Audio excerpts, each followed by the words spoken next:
And we're back. And we're back. And we're talking about being out of state and having guns, etc. So let me just say this to you.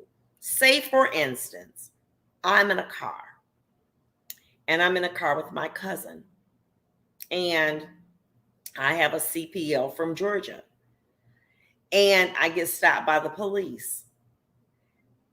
But the gun that I'm in possession of is not my gun.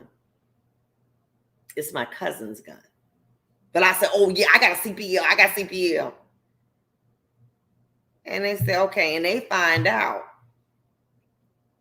that the gun that you have is not your gun, but your cousin's gun, because he don't got no CPL. He open carrying and forgot he got the gun in the car, and you just say, well, it's my gun. Then you're going to get charged. It's not going to help you. Let's go over that again. You have to be licensed in the state that you live as a resident to purchase, carry, and transport a pistol. The person has to be in possession of the gun. Okay, let your cousin or somebody, you in a car and say, oh, I got a CPL, but it's in the back seat with my cousin. The person is the owner of the gun. In that situation, I didn't own the gun. I was using my license to cover for my cousin, who forgot that when he was open carrying and put the gun in the inside, I was covering for him. The person possesses the gun for a lawful purpose, and the person is in the state for 180 days or less and does not intend to establish residency. You can't just say, well, here go my license and I got every gun in here I'm covering. It has to be specifically yours, okay? And those are people from out of state. Before we left, we had a comment from a viewer that indicated that he lives in Houston and that there were uncovered billions of dollars of money that had been earmarked for certain crimes. Well, the governor, as well as the former Trump administration, had put this money up to legitimately take guns off the street. But now, like anything else, if somebody feel like they can get paid off something, they're going instead of following it appropriately for the right reason, many times they will use it in order to garner their own interest, i.e. to get paid. And that's wrong. So this is what they're doing. You ready? You ready? Y'all ready? Tracy, Alice, and Miss Williams, you ready? So say, for instance, a case had been dismissed for whatever reason. Maybe the officer wasn't there. For whatever reason. Say, for instance, basically the officer wasn't there. Now what they are doing is these officers are going to the prosecutor and say, reinstate those cases. So now follow along. We're not arresting people for new offenses.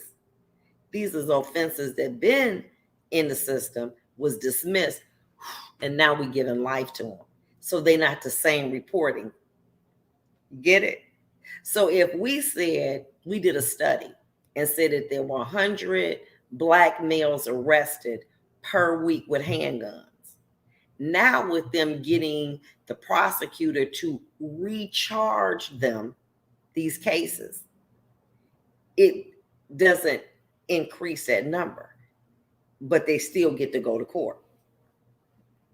What's happening is that many people feel, well, if a case is dismissed, it's over with. There's what's called dismissed with prejudice and dismissed without prejudice. What happens? What's the difference? Well, if a case is dismissed with prejudice, it can never be brought back. You can never.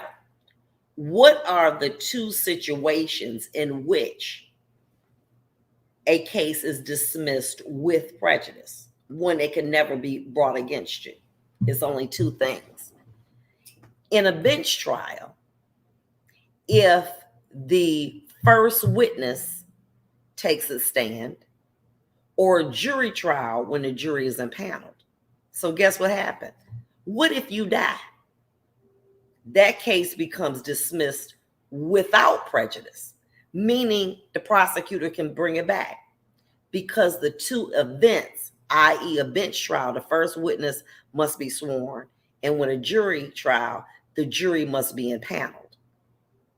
So what happens is, if we had many times, like just say for instance, there was always a rule in Wayne County that if you selected a jury trial for say a violent crime, a murder, they never wanted to impanel the jury on Thursday or Friday without starting the case, because once a jury is impaneled, one of the jurors gets sick, one of the witnesses get killed, something happens, jeopardy attaches. And that means that has to be a dismissal. So normally what we would do is, when I was a judge, is that they would say, well, will you swear the jury so that we can call our first witness? Because they didn't want to take the risk of impaneling a jury, something happened, and then the case gets dismissed with what? With prejudice. So they wanted to have all their witnesses lined up so they could call them, so that there would not be a significant break. And they would try to put on enough witnesses so that if something happened, a witness get killed or something, they say, well, we got enough to go to the jury. So there are technicalities, things in the law. Most people think, well, if you were killed, that should be dismissed with prejudice. It does not. There's only those two events. What if you have a case and that person is a witness and they don't come the first time, and then they don't come the second time, and say the judge say, I'm dismissing this at the lower court. This witness is a liar. And they dismiss the case. The prosecution can recharge that particular defendant. Because why? The jury wasn't impaneled, and the first witness was not called in the trial. So many times what we saw was people using the criminal justice system for extortion. Say, for instance, a girl say, well, if you don't give me no money, I'm going to say you beat me. Then by the time they go down to 36th district, she don't show up. She don't show up one time. She don't show up a second time. They dismiss the case. They get back together. 6 months later, she said, you ain't give me that money. I'm going to go back down there and I'm going to call the prosecutor and I'm going to tell them to bring that case back. Can they do it? Absolutely. Because there have to be two factors.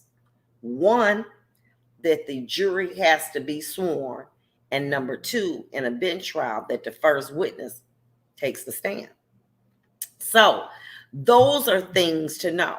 So inevitably, sometimes if people are sophisticated enough, they'll use that case to extort people, because they can come down as many times as they want. The prosecution, will say, well, I don't want to keep doing this, but you know what I'm saying? This person wants their day in trial, their day in court. And so that's what happens. And I would see it time and time again. I knew when they got back together, the case would be dismissed. And then, you know what I'm saying? Then they break up, and then here they come again. But it has to be those two things. Even if I, just say, for instance, I was a judge in the district court. And I was like, oh, this woman lying, whatever. And I dismissed the case. they still have a right to bring that case back. So those are things that you need to know. So if a police officer, say for instance, he doesn't make a hearing and they dismiss the case, that police officer then can go to the prosecutor's office and say, hey, recharge them. How long would they have to do that? How long would they have to do that? 5 years. 5 years. 5 years. So you could be arrested in 2018. They dismissed the case. You like, oh, I'm cool, I'm chilling. In 2021, they can bring the case back because 5 years is not elapsed. So I just want to share a lot of that with you, some little nuances and everything to let you know you got to know this law, and many people don't. Like I shared with you before, the air freshener rule. If you have an air freshener that's over your rear view mirror, you know where your rear view mirror is, and we put up the air freshener, or we may put on our work ID. We just put it up there, or even a mask. Police can stop you because the law says that that's an obstruction. There's nothing that is supposed to be on your rear view mirror. No mask, no cross, no ID, no air freshener. And that can get your car searched. We'll be back.